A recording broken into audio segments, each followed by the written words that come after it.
Well, I think you've got a couple dynamics, but starting with the brand. I mean, the CPL just got 100 years older because of the brand of Atletico.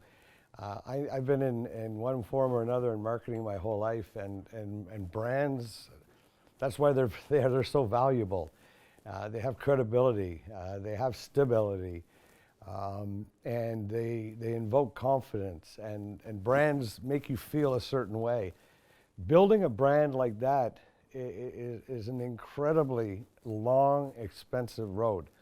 And in really the signing of an agreement, we have that 100-year history instantly. Now, obviously people in Ottawa are going to know that Atletico Madrid hasn't been here for 100 years, but that we're wearing that logo, that symbol that evokes, all of these feelings of passion and success and the energy. I had a privilege of going to a Madrid game, 10 days ago or 2 weeks ago.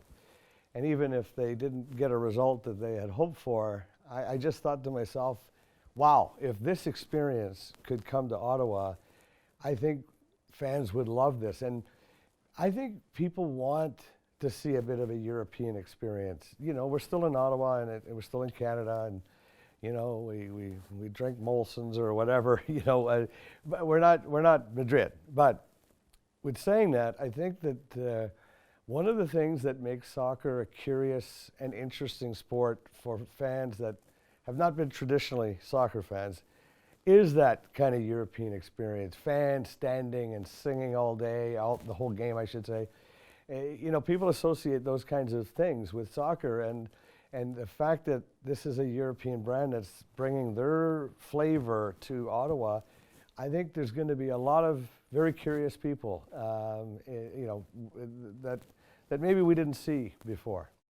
This is my fourth franchise, and it's my third expansion franchise in my career in sports. The 67s, and one of the reasons why I bought the 67s is it reminds me a little bit of the Atletico story, although when I bought the 67s, they were a 30-odd-year-old team. Now they're a 50-something-year-old team. But they had that brand that was of value. And they weren't getting great support at the time, but they were fondly thought of in the community.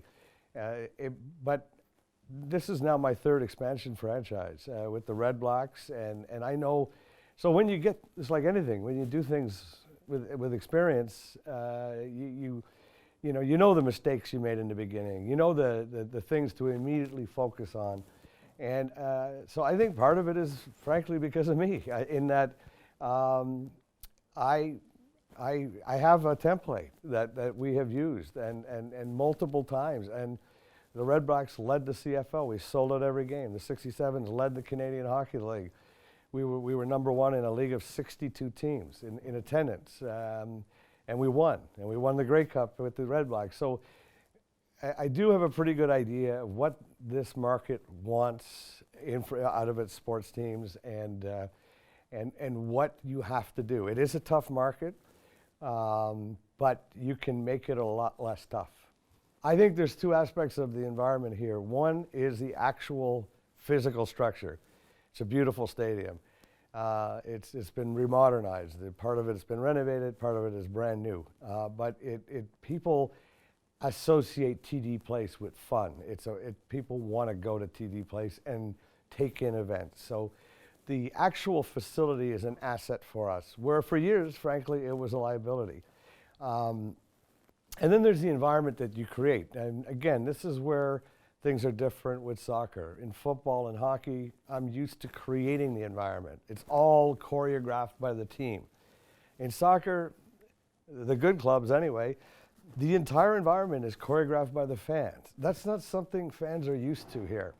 And that's going to be one of our biggest challenges is creating that European soccer experience that doesn't come naturally to Canadians or to Ottawans. That's something that we aim to change. We're meeting tonight with, representatives of 3 or 4 supporter groups, and I think that the Atletico brand is going to bring in another layer of supporters that will feel that connection to the mothership, as I call it.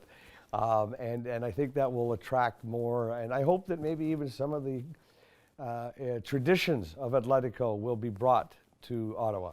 I have seen unbelievable reaction to, because nobody blames us for the folding of the Fury, and I think that's important. If they did, but I think they're just so happy. They were heartbroken. They lost their favorite team, their favorite sport, and now they were going to look at 2020 as a year where they're no longer going to have the option of going to a soccer game on a Saturday afternoon or a Friday night, and now that's been replaced. And again, with this brand that Miguel said today, we're here to stay. We're here forever. This is not a trial. And I think those words really meant a lot to supporters. I want to lead the CPL in attendance, and we want to win. The biggest challenge we have there is just the short runway we have. But that I leave to Atletico, and that's their expertise.